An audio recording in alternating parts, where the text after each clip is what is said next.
40 years, 40 years of waiting, 40 years of preparation, and now the time has come. Joshua, Moses is dead. Now you will lead my people. Arise, be strong and courageous, for every place you set your foot shall be yours.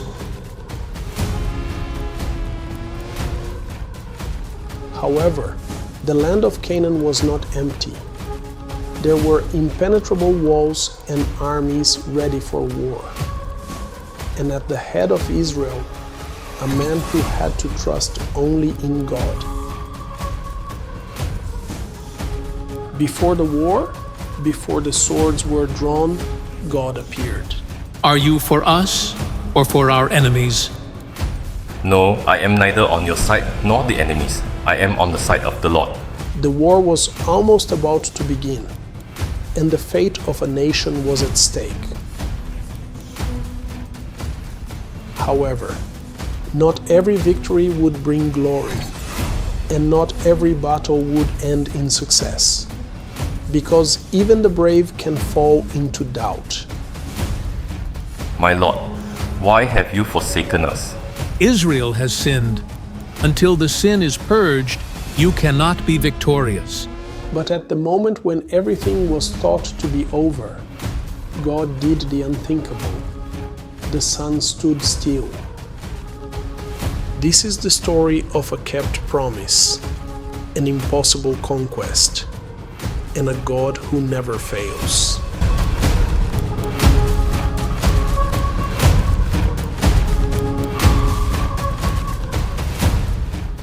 The desert was now left behind. Israel had wandered aimlessly for 40 years.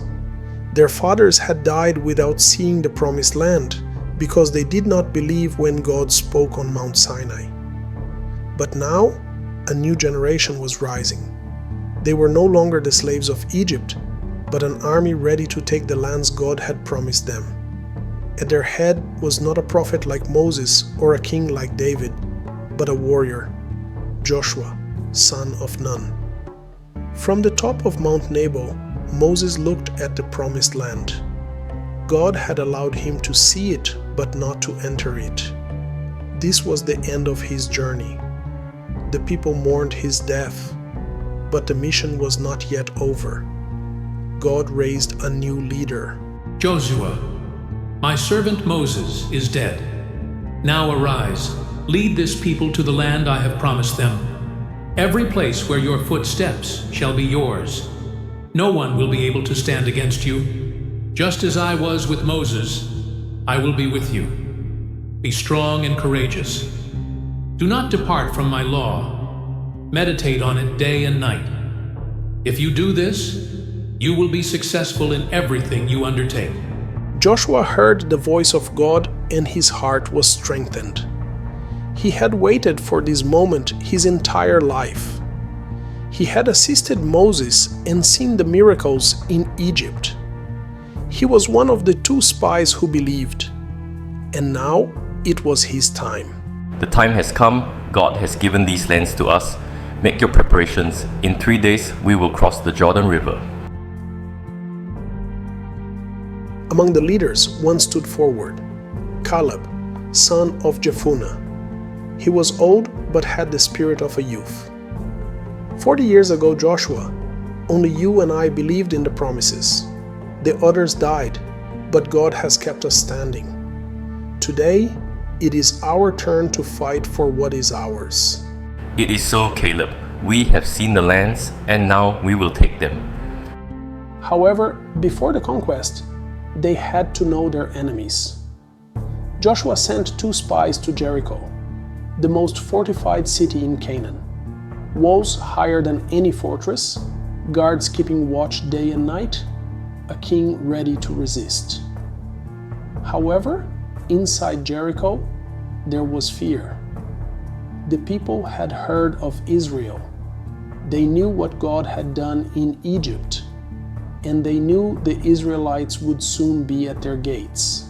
The spies entered secretly, but the guards noticed them, and they were chased until they took refuge in a woman's house. Her name was Rahab. She was a woman of ill repute, but her heart was full of faith. She hid them, and when the guards left, she spoke to them. I know that the Lord has given you these lands. The terror of you has fallen upon us. Since Egypt, we heard how your God parted the Red Sea. We heard how you destroyed the kings beyond the Jordan. Our hearts melted. Therefore, I beg you, when you take the city, save me and my family. Then one of the spies answered her, Rahab, because you have faith. When God delivers this city into our hands, you and your family will live. Tie a red cord to your window, and no one will touch you. The spies escaped from the walls, and when they reached the camp, they gave their report to Joshua. The people of Jericho are in terror. God has already delivered the city to us. Then the time has come. We are preparing to cross the Jordan and conquer the lands. That day came. Israel gathered on the banks of the Jordan River. The river had overflowed. It was impossible to cross. However, God gave the instruction. Let the priests take the Ark of the Covenant and walk ahead of the people. When their feet touch the waters of the Jordan will stand still. Israel had crossed the Jordan. The river, which used to be an impossible obstacle, was now behind them. There was no turning back. Before them stood Jericho, the most impassable walls of Canaan. The first obstacle on the path of conquest. However, before raising the sword, before shouting the orders of attack, God commanded something unexpected. Joshua withdrew to pray. The crossing of the Jordan had been miraculous, but now the real test was coming. Jericho was waiting with its gates closed. The Israelite soldiers were preparing for battle.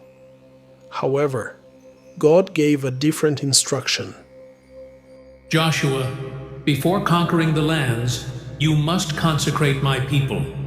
Circumcise all the males, because this generation has not yet sealed my covenant. And until they do this, they cannot claim what is theirs. Joshua replied in astonishment. My God, but if we become weak now, we could be attacked. Trust me, Joshua, for you will win not by the sword, but by my hand.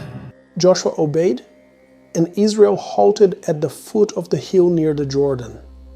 Every male, from the youngest to the oldest, was circumcised. An act of obedience, an act of dedication, an act reminding them that they are God's people. For days the warriors could not move. They were wounded, they were vulnerable. If Jericho had attacked, this would have been the end. However, Jericho did not attack because the terror of the Lord had fallen upon the city. And in that place, God renewed his covenant with Israel. For up until that day, the people still carried the shame of Egypt. But from that day on, they were free. Then God said, Today I have rolled away the reproach of Egypt from you. You are now a holy people. The name of this place will be Gilgal, because here I rolled away your shame. That night the people celebrated the Passover, the first Passover in the Promised Lands. For the first time in 40 years, they did not eat manna. They partook of the grain of Canaan. They gathered the fruits of the valley. Because from that day onward, God would no longer send manna. Now Israel would feed from the lands promised to them. The past was left behind. It was time to advance. It was time for war. However, before Joshua gave the order to march, he encountered a mysterious figure. It was night. Joshua went out alone in silence. From a hill, he watched Jericho. The walls rose like sleeping giants. Guards were patrolling the towers. The city seemed impregnable. Joshua frowned. His mind was analyzing strategies, but there were questions in his heart. Could we really take Jericho? How could we conquer such a city? And then he saw something. A few meters away stood a tall man wearing gleaming armor with his sword drawn from its sheath. Joshua immediately took his weapon in his hand, approached cautiously, and asked in a booming voice, Are you for us or for our enemies? I am neither on your side nor on the enemy's side. I am on the Lord's side. I am the commander of the army of the Lord. Joshua paused. He felt an invisible power over him. His hands trembled because he realized that this was not a simple soldier, but a celestial being, a messenger of God. At that moment, Joshua did the only thing he could do. He fell to his knees and said, My Lord, what does my God command his servant? Take off your sandals from your feet, for the place where you are standing is holy. Joshua obeyed instantly. Barefoot, with his face turned to the ground, he listened carefully. At that moment, he understood that this war would not be won with swords or human strategies. The conquest of Canaan depended not on the power of men, but on divine will. Arise, Joshua. The Lord has already delivered Jericho into your hands, but you will take it not by power or weapon, but by obedience. You will march, and when the time comes, the walls will fall. For this battle is not yours, but the Lord's. Joshua raised his gaze, but the commander of the army of the Lord was no longer there. All that remained were the twinkling stars in the sky, the warm wind of the desert, and a renewed understanding in the depths of his heart. This was not his war, it was God's war. With determination in his eyes, Joshua stood up and returned to the camp. Now he knew exactly what he had to do. Joshua gathered the commanders of Israel.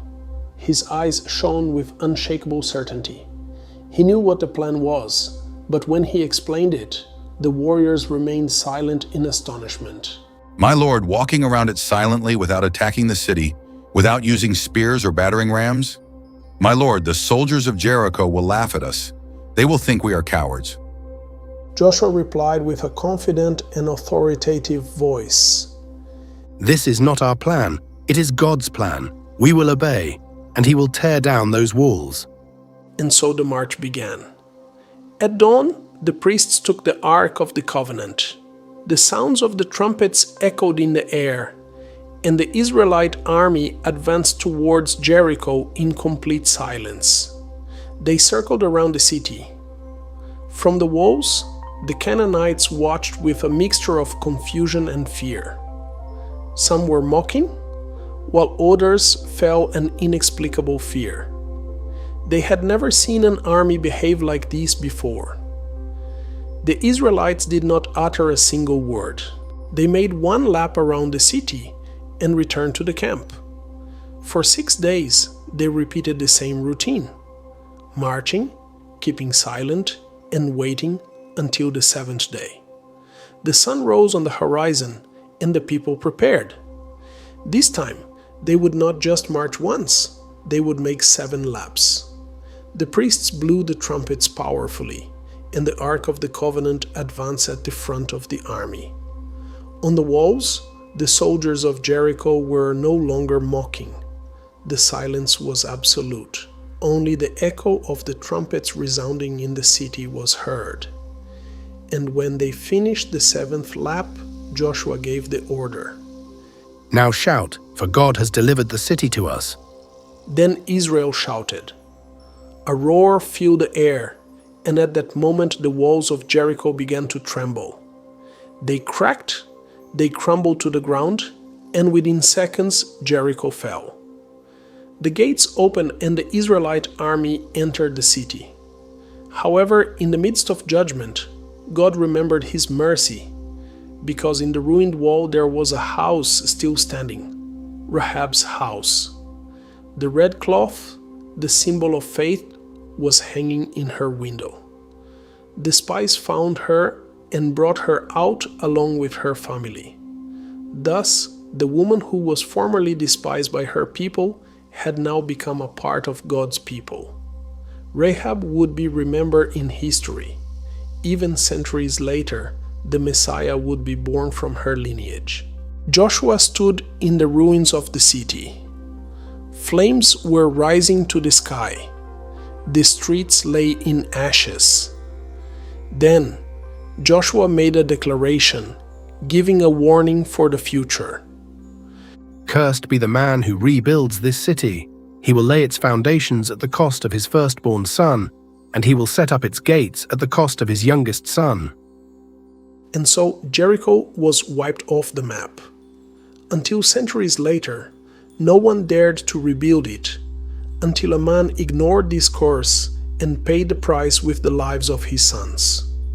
Because what God declares remains forever. The victory at Jericho strengthened Israel. Joshua gave the order to advance towards Ai, a small city that was easy to take. The spies reported, "My lord, there is no need to send the whole army. It is small. 3,000 men will be enough. Then march and take the city." But when the Israelites attacked, the Canaanites repelled them. They defeated Israel and killed 36 men. The army fled in disarray. Joshua fell to his knees and cried out, "My God, why have you forsaken us? You gave us these lands, and now our enemies are destroying us." Israel has sinned. One of you has taken what is mine. Until the sin is removed, you will not be able to prevail. God pointed out the culprit, a man named Achan. He had taken gold and a Babylonian cloak from Jericho and had hidden them under his tent, thinking no one would see. But God had seen. Joshua confronted him. "Achan, confess before the Lord, what have you done?"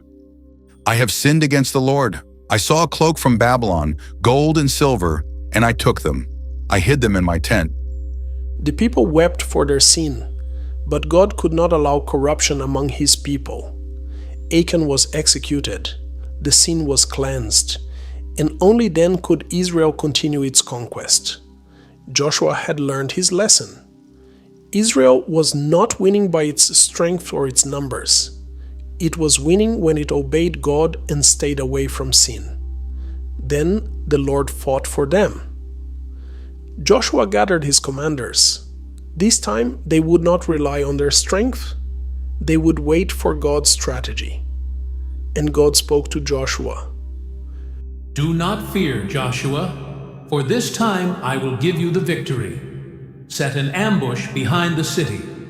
Make the enemy believe you are fleeing.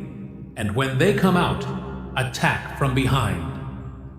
Joshua obeyed. He divided the army into two groups. One hid behind the city. The other appeared in front of the walls of Ai. The Canaanites laughed, remembering their previous victory, and thought Israel would flee again. But when they chased Joshua, the other army attacked the city from behind.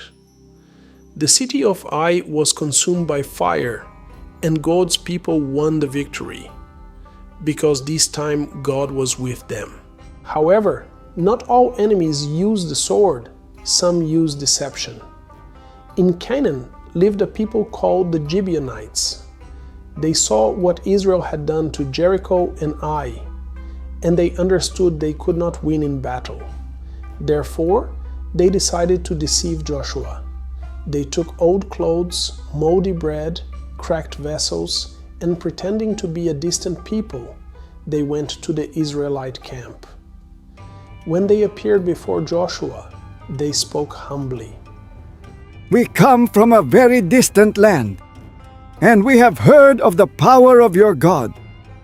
We know that He has given you these lands. Please make a peace treaty with us." Joshua looked at their clothes, looked at their dry bread, and thought, "These cannot be Canaanites." But he did not consult God. He did not seek guidance from the Lord, and he made a decision on his own. He made a peace treaty with them. 3 days later, he learned the truth. The Gibeonites were not foreigners, they were Canaanites. Then Joshua cried out in anger, Did you deceive us? Why did you lie instead of surrendering to God?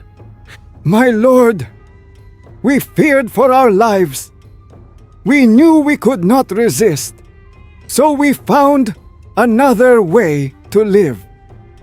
From that day on, they would be the servants of Israel. They would cut wood and carry water for the altar of God. The Gibeonites survived, but their deception brought heavy consequences. The kings of Canaan witnessed the treaty. They saw how Gibeon surrendered to Israel and made a decision. Gibeon has betrayed us, allied with Israel. If we do not destroy them, all of Canaan will fall. 5 kings combined their armies. Thousands of soldiers marched toward Gibeon. The Gibeonites were surrounded with no way of escape, so they sent a desperate message to Joshua. Do not abandon us, Joshua. You made a treaty with us.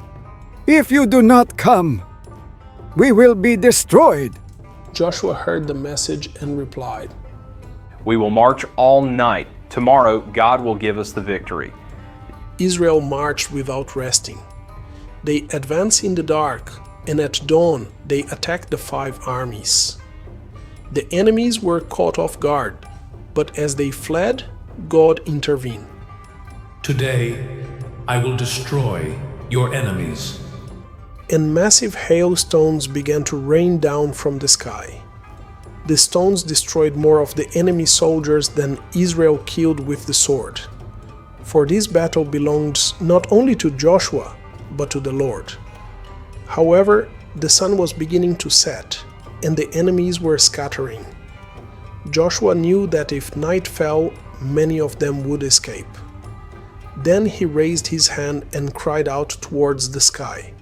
Sun, stand still over Gibeon. Moon, stand still in the valley of Ajalon. And for the first time in history, the sun stood still and the moon did not advance, because God heard the voice of a man. The battle continued until Israel won the victory. The kings fled and hid in a cave, but there was nowhere to escape. Joshua captured them and executed them before the eyes of his army, for Canaan was condemned to be judged. The kings of Canaan were defeated. Fortified cities fell. Enemy armies were scattered. But the war was not yet over, because Canaan was vast, and there was much territory to conquer. Joshua would not rest until every tribe received its inheritance. First he conquered the south, then he marched to the north. Every city, every kingdom fell before the sword of Israel. We will not rest. Every tribe will take its own land. God delivered it to us, and we must take it. From Hebron to Debir, from Bethel to Lachish, from Hazor to Sidon, the kings were destroyed one by one. In total, Joshua defeated 31 kings. When the last fortress turned into ruins, the war ended. Israel possessed the land, but now they had to divide it. The elders of Israel gathered at Gilgal. It was time to divide the land.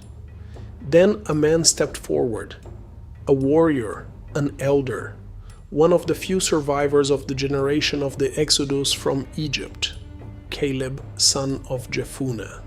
Joshua, when Moses sent the 12 spies, you and I were there. Only you and I believed the promise. Our brothers doubted, but we trusted in God.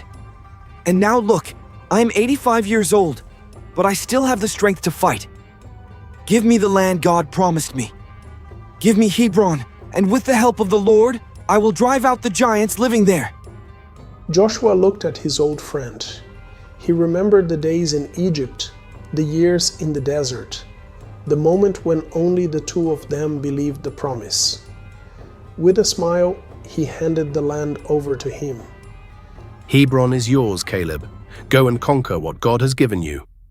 And Caleb, at the age of 85, marched into battle, defeated the giants, took Hebron, and his descendants possessed that land forever, because faith is always rewarded. However, not all demands were peaceful. Some tribes complained. If your numbers are great, take the mountains, destroy the remaining Canaanites. God has given you the victory. Go and fight for your inheritance. Thus, tribe by tribe, Israel took its own portion, from Judah in the south to Dan and Naphtali in the north. Nevertheless, not all the tribes drove out the Canaanites. Some allowed the enemies to live among them. And even though the war was over, the seeds of conflict remained planted. But it was not all war. There was also justice. God commanded Joshua to designate cities of refuge, where a man could flee and be judged with justice in the event of accidentally killing someone else. Because God is not a God of war, but a God of mercy. Years passed and Joshua grew old. He had fought his battles, guided Israel, and now it was time to depart. But before he died, he gathered the whole nation to give them one last message. Listen, O Israel, God gave you these lands, delivered you from your enemies, but I warn you, if you turn away from him and serve the gods of these nations, disaster will come upon you. Therefore, choose today whom you will serve. But as for me and my house, we will serve the Lord.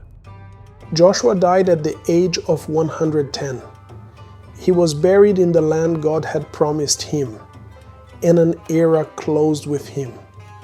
But the story of Israel was just beginning, because even though there was peace now, the tribes would soon forget God.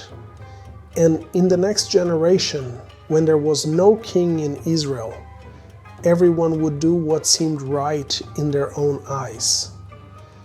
Thus, the period of the judges would begin. If you've made it this far, thank you. Joshua taught us that faithfulness to God brings victory, obedience opens doors, and every word of God is fulfilled. Support this content so we can continue to bring more Bible/Torah movies. Like, share, and subscribe. Because soon, we will release the movie Judges, the story of the heroes God raised up when Israel forgot its covenant. Don't miss it. See you at the next screening. God bless you. Amen.